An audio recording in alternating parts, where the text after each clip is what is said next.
की जय। हरे हरे महादेव, हरे हरे महादेव। श्री गणेशाय नमः। श्री गणेश शारदा गुरुभ्यो नमः।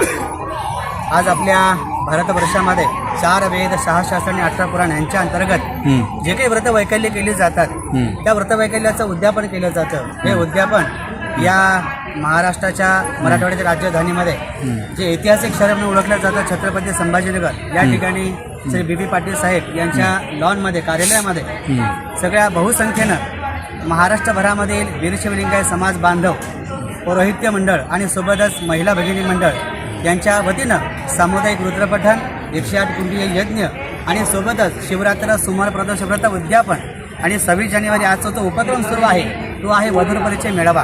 हा प्रथम वर्ष आहे। या प्रथम वर्षामध्ये इतका प्रतिसाद छान आहे। आम्हाला आनंद या ठिकाणी असा आहे की ह्या गोष्टी आमच्याकडनं आमच्या हातून आणि या गोष्टीचे साक्षीदार होत आहोत। या गोष्टीचे साक्षीदार होऊन हे कार्य सतत निरंतर सुरू राहील असं या ठिकाणी आम्ही ग्वाही देतो। आणि भविष्यामध्ये ह्या विषयासाठी जे काही कार्य लागेल जसं सामुदायिक वधूवर परिचय मेळावा होतो त्याचप्रमाणे सामुदायिक वधूवर परिचयाच्या अंतर्गत सोबतच सामूहिक विवाहसुद्धा लवकरच आम्ही या ठिकाणी आयोजित करणार आहोत। या ठिकाणी ह्या समितीच्या वतीनं आव्हान आपल्या सर्वांना करण्यात येत आहे की आपल्या सर्वाच्या सोशल मीडिया जे आहे आपल्या चॅनल मार्फत असेल बातम्यांच्या मार्फत असेल सर्वांनी ही बातमी पोचवायची आणि सर्व वीरशैवलिंगायत समाज बांधवांनी याचा आनंद घ्यायचा आहे अशी या ठिकाणी सर एकूण आज कुठून इथं लोक आलेले आहेत। या ठिकाणी जसं जिल्हानिहाय जर म्हटलं तर सोलापूर, कोल्हापूर, सांगली, सातारा, पुणे, मुंबई, नाशिक, अहमदनगर, बार्शी, परंडा, वैराग आणि अक्कलकोट या ठिकाणचं जे महिला मंडळ जे रुद्रपठण करतं दर अमावस्येला ते रुद्रपठण जर होत असताना त्याप्रमाणे संभाजीनगर शहरामध्ये हर हर महादेव रुद्र मंडळ यांच्या वतीनं सुद्धा अमावस्येला श्री संगमेश्वर मठामध्ये शिवगी संगमेश्वराला रुद्राभिषेक संपन्न होतो आणि तो संकल्प या ठिकाणी परिपूर्ण होत आहे।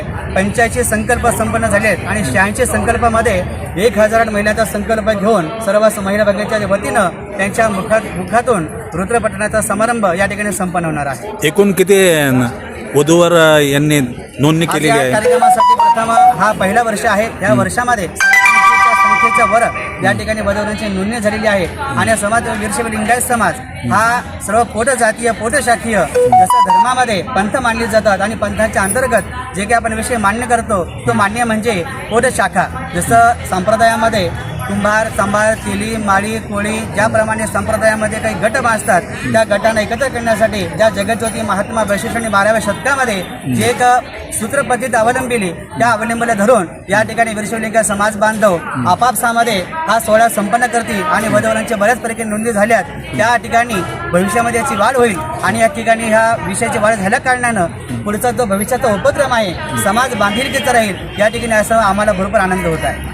लातूर अजून उदगीरवरून किती लोक आले आहेत? उदगीरवरनं महिला मंडळ आहेत आणि उदगीर मंडळाचा समाज बांधव आहे तर साधारणतः एक 700 ते 800 संख्येप्रमाणे आहे। आणि जिल्हानिहाय जर म्हटलं तर प्रत्येक रुद्रमंडळ हे 25 ते 30 महिलांचं असतं। अशा 25-30 महिलांचा संग्रह करून या ठिकाणी 1100 महिलांचं संघटन होऊन ते रुद्रपठण होणार आहे। एकूण किती दिवस कार्यक्रम आहे हा 26 जानेवारी फक्त वधूवर परिचय मेळावा आहे आणि 27 जानेवारी सकाळी सोमवार प्रदोष आणि शिवरात्र व्रत उद्यापन नंतर 108 कुंडी यज्ञ संक्षिप्त स्वरूपामध्ये आणि सोबतच 108 कुंडी यज्ञ झाल्यानंतर 1100 महिलांचं रुद्रपठण आणि जगद्गुरू जे पंचाचार्यांपैकी वीरशैवलिंगायत समाजाचे एक आधारस्तंभ जगद्गुरू म्हटले जातात त्या धर्मपीठापैकी 2 नंबरचं पीठ उज्जैनी शाखा कर्नाटकाचं येतं। त्या ठिकाणचे राजदेशिक सिद्धलिंग शिवाचार्य महास्वामीजी जे डॉक्टर पदवीधर आहेत त्यांनी IAS पदवी या ठिकाणी धारण करून सुद्धा धर्माचा प्रचाराचं ठिकाणी हाती कार्य घेतलं आणि कार्यासाठी या संभाजीनगर शहरामध्ये येत आहेत। सोबतच जे